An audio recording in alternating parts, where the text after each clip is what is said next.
How big of a shift is this in policy for Labour?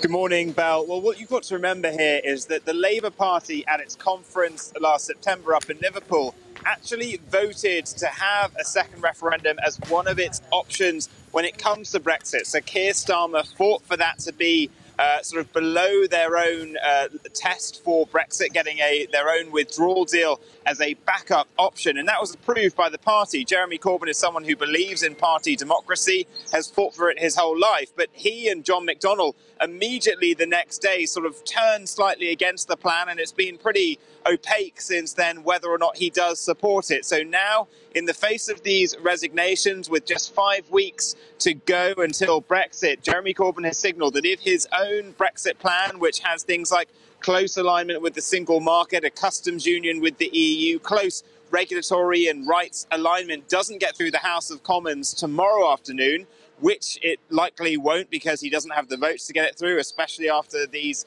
recent resignations, then they will support Yvette Cooper's amendment and Oliver Letwin, the Conservative MP's amendment, which would see a delay in Brexit if the Prime Minister's withdrawal agreement doesn't get through.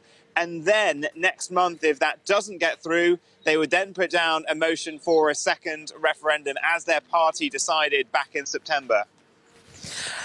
Labour's often been criticised for not being clear enough on its policy around Labour. With this new announcement, does that make a second referendum more likely now?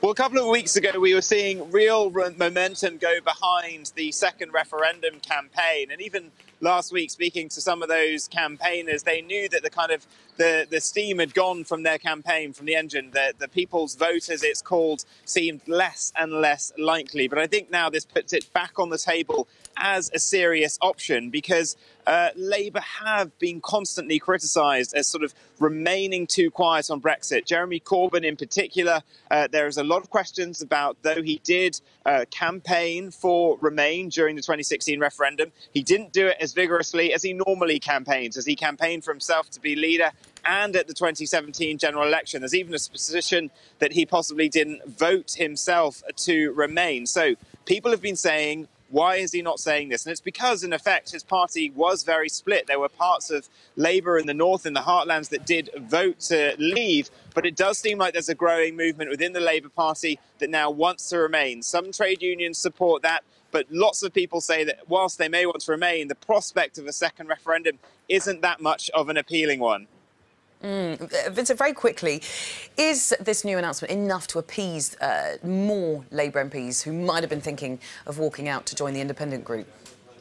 Well, there's definitely a couple of MPs who are on watch now. I think from what we heard last night when Jeremy Corbyn announced this at a party meeting inside Parliament here, it did go down well in the room, but many people are thinking possibly it is too late. Now, just to bring you the latest polling numbers, the Times have commissioned a poll this morning which say that Labour is now down to 23% support, and the independent group, once it got those new Conservative MPs last week, actually then jumped from 14 to 18%. So there is some support building behind it. They have, though, still to figure out what exactly they are. That is the problem in British politics. Third parties, it's very hard in our system, first past the post, to get a look in. So Jeremy Corbyn will be hoping to do this to gain some ground, because this morning more Conservative ministers have come out, the likes of Margot James and Claire Perry, saying that they will not allow the Prime Minister to head towards the no-deal scenario. So Jeremy Corbyn trying to take advantage now with only 5 weeks to go.